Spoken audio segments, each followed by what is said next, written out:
the headlines. Nigeria on course for a peaceful transition on May 29. NLC suspends planned protest to monitor Naira availability for 2 weeks. Lassa fever kills 142 in 23 states.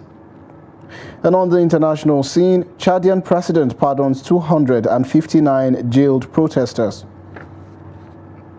Hello and welcome to News Update on Trust TV. I am Sagir Ibrahim.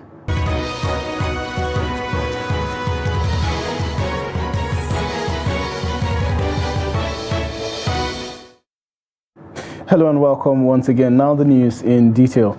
The Secretary to the Government of the Federation, Boss Mustapha, has assured Nigerians of a peaceful transfer of power come May 29th. Boss Mustapha made the address while briefing newsmen on the activities of the Transitioning Committee in Abuja.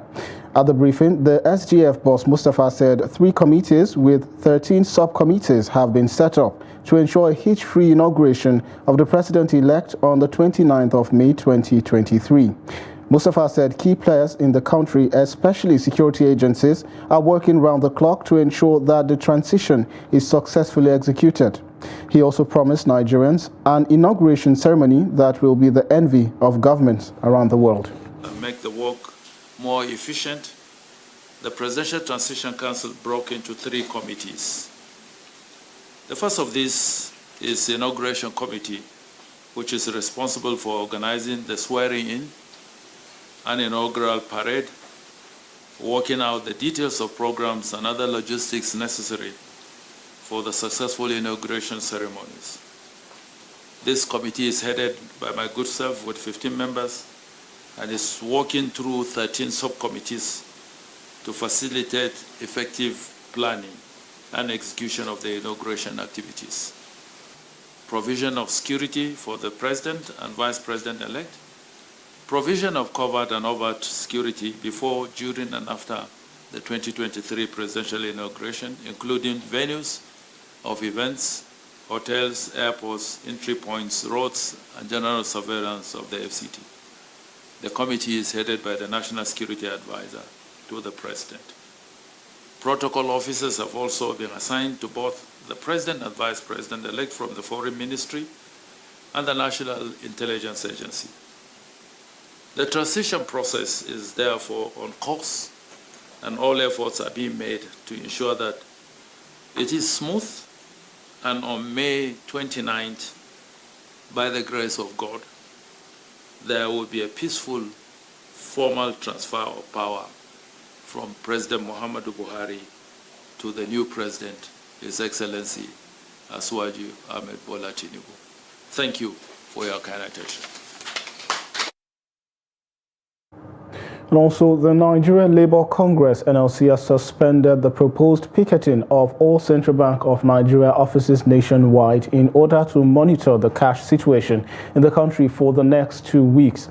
The president of the Nigeria Labour Congress, Joe Ajaero, Trade Union Congress counterpart Festus Osifo, made Labour's position known while addressing the press after the NLC NEC meeting in Abuja.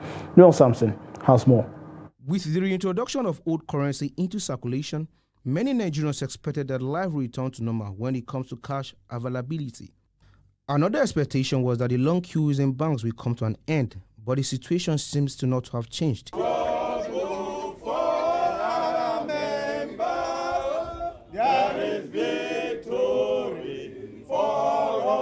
This made the Nigeria Labour Congress to issue an order directing members to embark on a nationwide picketing of all central bank branches from the 29th of March. But the CBN's intervention through release of more cash, the labor unions have now suspended the action with a view to monitoring the situation for the next 2 weeks. There is compliance by CBN. But the NLC, after its NEC meeting, doubted the sustainability of that compliance.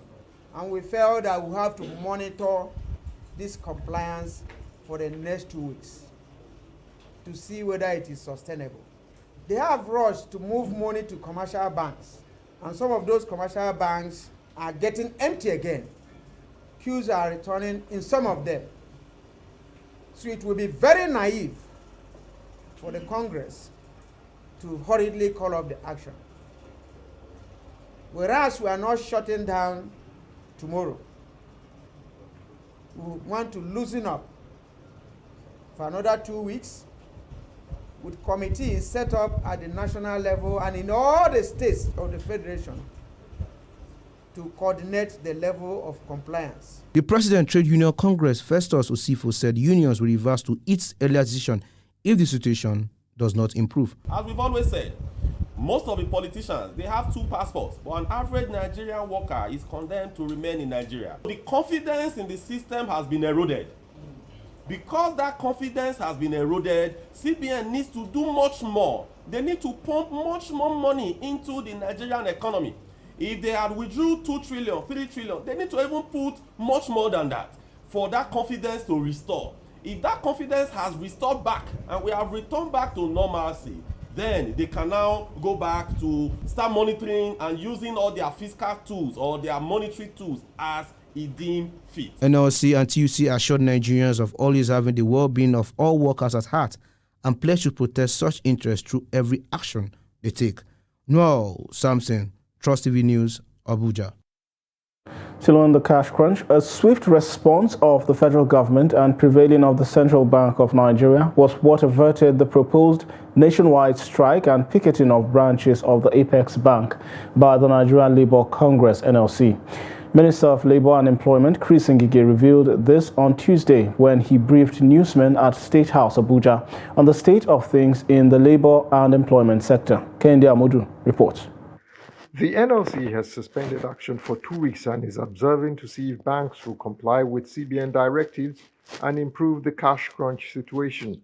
The Labour Minister is optimistic that the swift, positive response by the CBN to the demands of the union is a strong show of goodwill.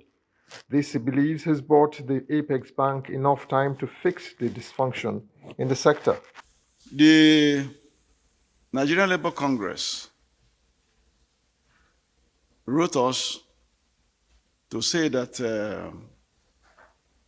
the cashless policy is affecting Nigerians very badly, and that among these Nigerians is affecting that their members are affected. When they did that, we had to forward the letter to the CBN governor and told him in our own letter that he should act promptly because they gave a deadline. The deadline expired last Friday, and we acted before that Friday. And we asked the CBN to also act before that Friday. The Labour Minister is also throwing the book at the NLC, pointing out that with his intervention, it is expected that the dispute has been arrested. But as much as it is, the important thing that we have emphasized to them that we have apprehended this dispute. And by Section 7(8) of Trade Disputes Act, once the minister apprehends and starts conciliation on it, you maintain status quo ante bellum. However, it is unclear how much the unions have sheathed their swords as they have given the CBN 2 more weeks to put things right and end the cash scarcity being experienced in the country. From State House, Abuja, Kehinde Amodu, Trust TV News. And in politics now, some political parties at the just concluded general elections in Bauchi State have faulted the Independent National Electoral Commission for alleged irregularities which they said led to the cancellations of results at various polling units across the state.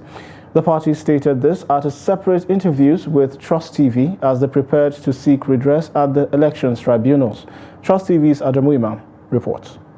The political parties regarded as a third force who were hoping to undo the dominance of the major parties in Nigerian politics during the just concluded 2023 general elections criticized INEC for not responding to their demands at the coalition centers.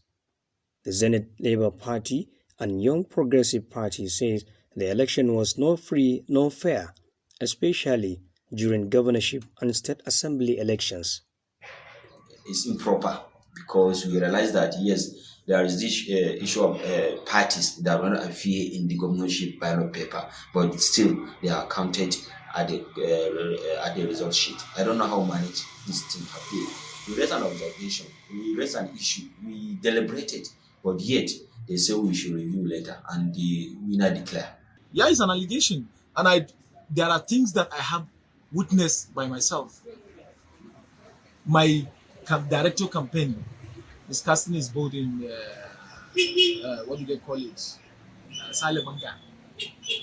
If you see how people there, how some party agents are doing, it's so obvious. They came out with money,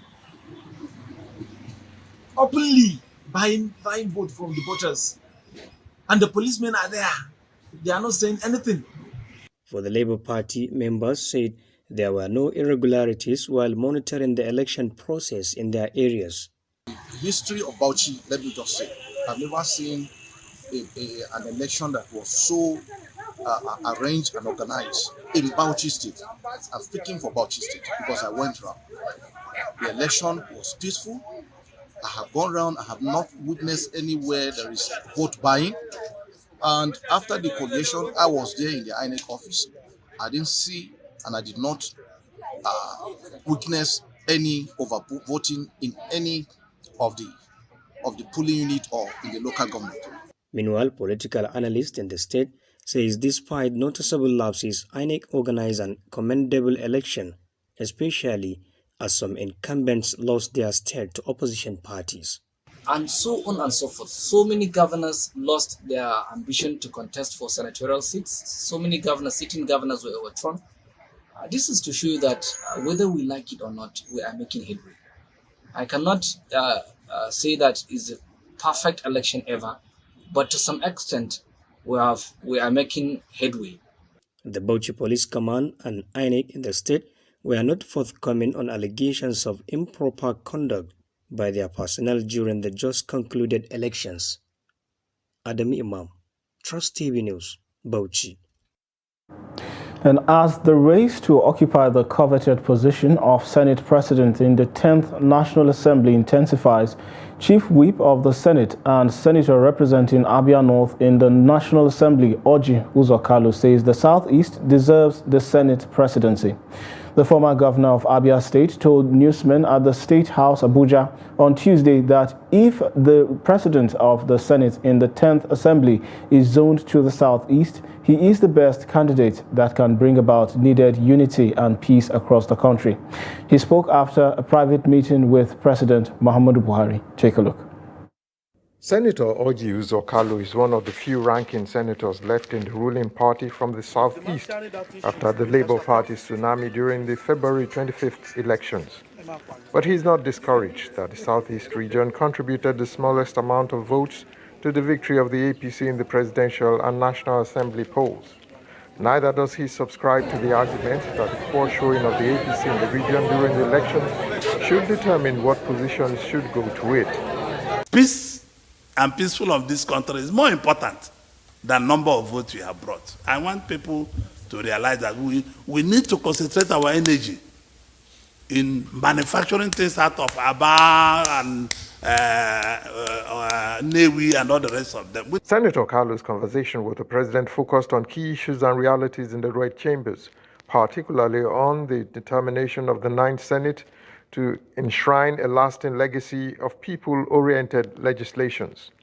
What is important to the Senate Chief Whip is equity, fairness, and justice, which he believes zoning the Senate presidency to the Southeast will accomplish. I think that I will be a solution to what they're looking for. I will be a team Nigeria. I will play Nigeria first, Nigeria second, and Nigeria last. While Senator Uzor Kalu is grateful to the federal government for the huge impact it had made on the entire infrastructural landscape of the Southeast in the last 8 years, he believes the Southeast Senate presidency would be an icing on the cake.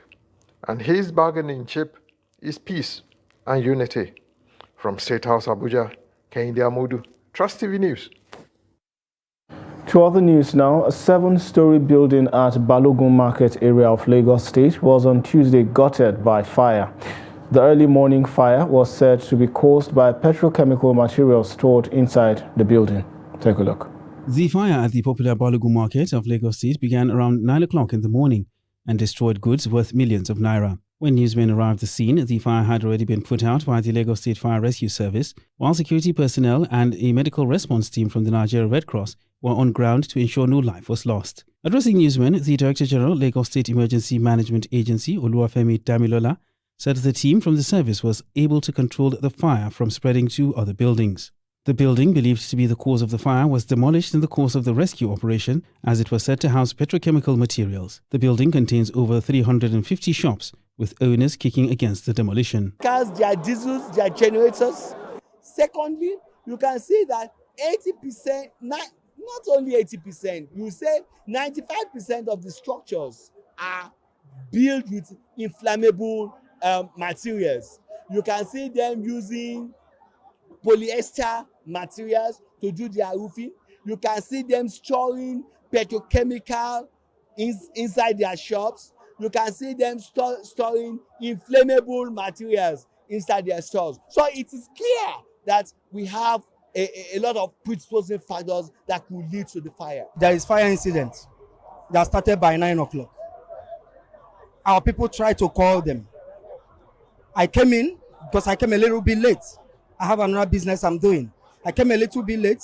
I made efforts to call them by myself. And finally, they came.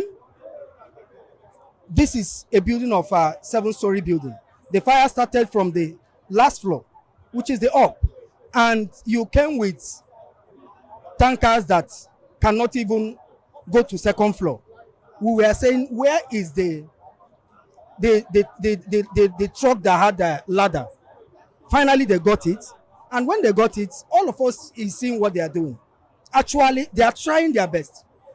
And as we speak now, the fire has gone down. An eyewitness told Trans TV that the only way to curtail fire incidents in the market is for all market associations to have access to the fire service department. I am strongly suggesting that to the Lagos State government, to LASEMA, to make sure all Lagos State market associations have a working fire officer from within the market, not an outsider.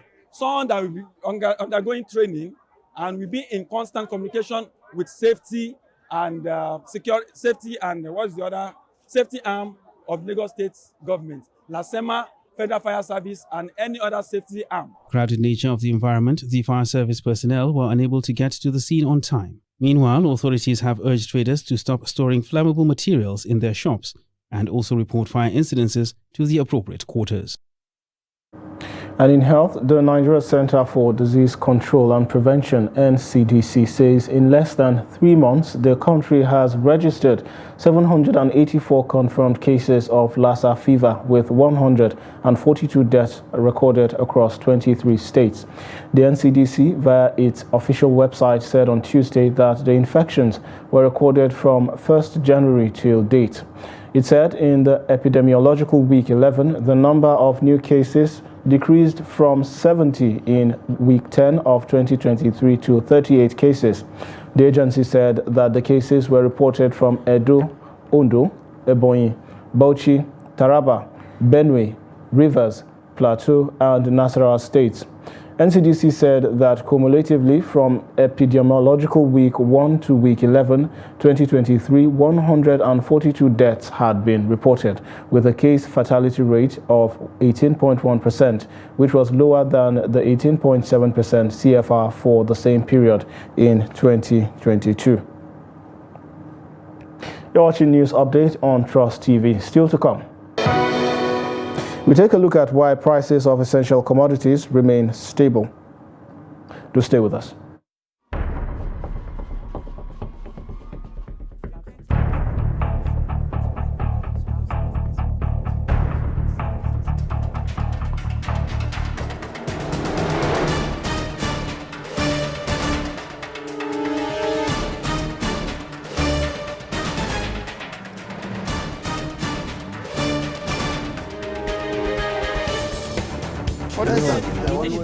That's great. Good to see you.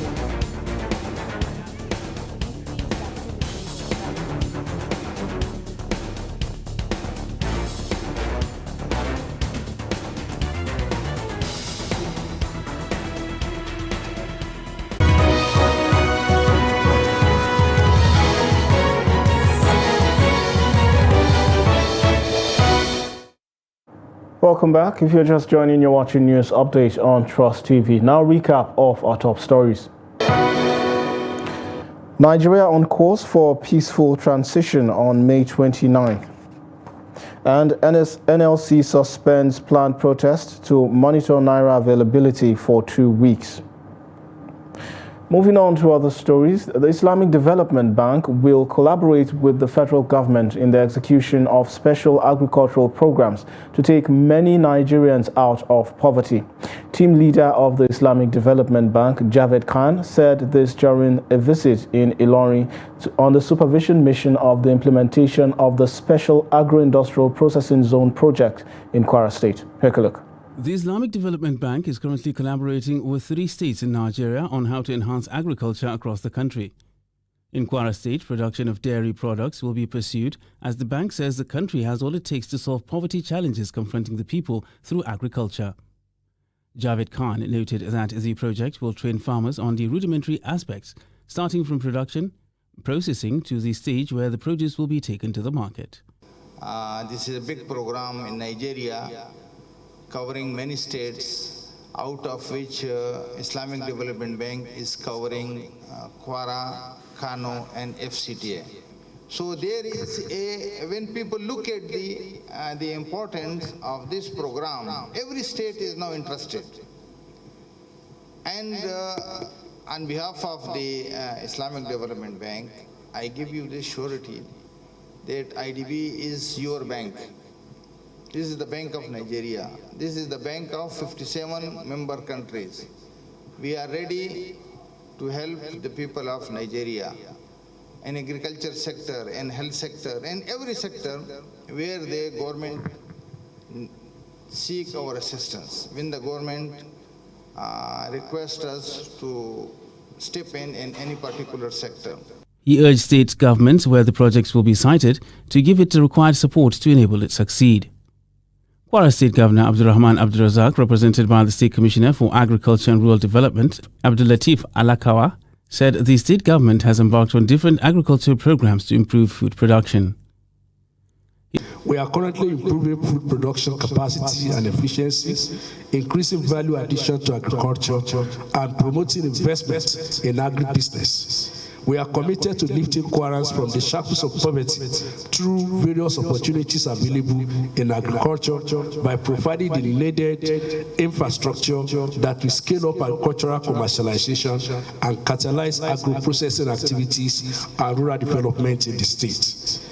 Based on our commitment to optimize the full potential of the state as an endowed agrarian environment, our administration has signed a funding agreement with Islamic Development Bank in respect of the Special Agro-Industrial Processing Zone project to develop an agro-industrial hub on livestock production with special emphasis on dairy production and processing in Kwara State. He said that the state government will collaborate with the Islamic Development Bank and other stakeholders in transforming rural economies into viable and sustainable commercial cities. The project coordinator, Special Agro-Industrial Processing Zone, Dr. Busari Isiaka, said the bank will ensure viability of the project in the state where it is implemented. 6 days into the month of Ramadan, prices of foodstuff in Katsina remain stable, unlike previously when prices of essential commodity go up when Muslims begin fasting. Abdullahi Yamadi speaks to some yam, fish and meat sellers in Katsina State on the level of patronage in the month of Ramadan. Let's report.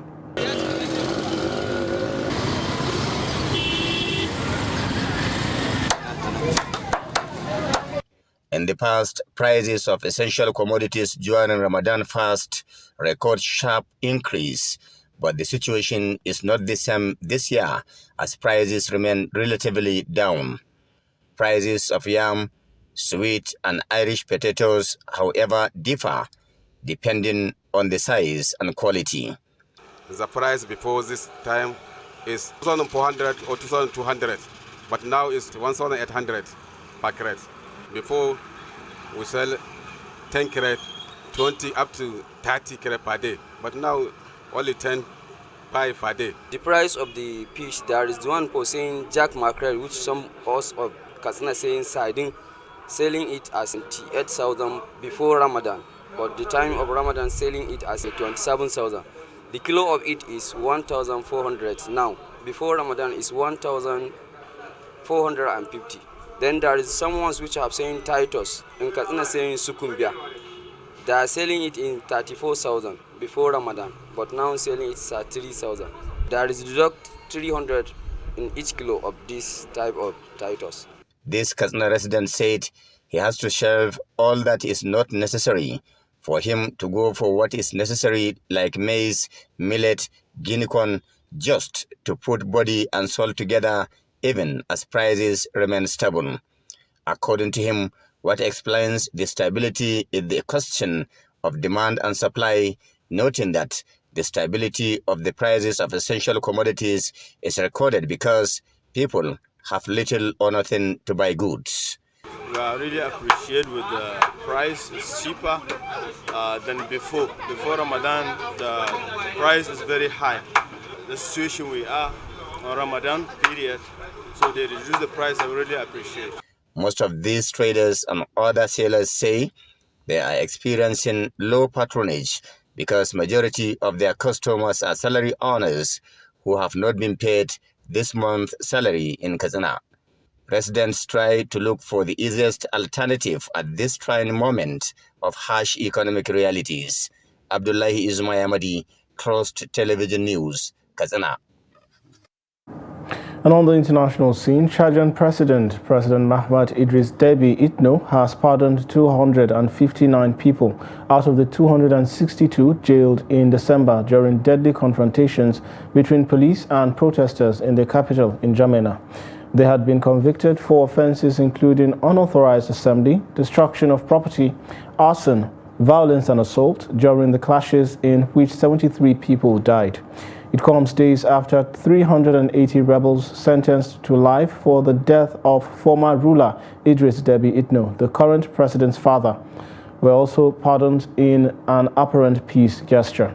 The late Idris Deby died during an operation against rebels in 2021. He had ruled the country for 30 years. And with that, we've come to the end of News Update at this hour. Do well to follow us across all our media platforms. I'm Sagir Ibrahim. Thanks for watching.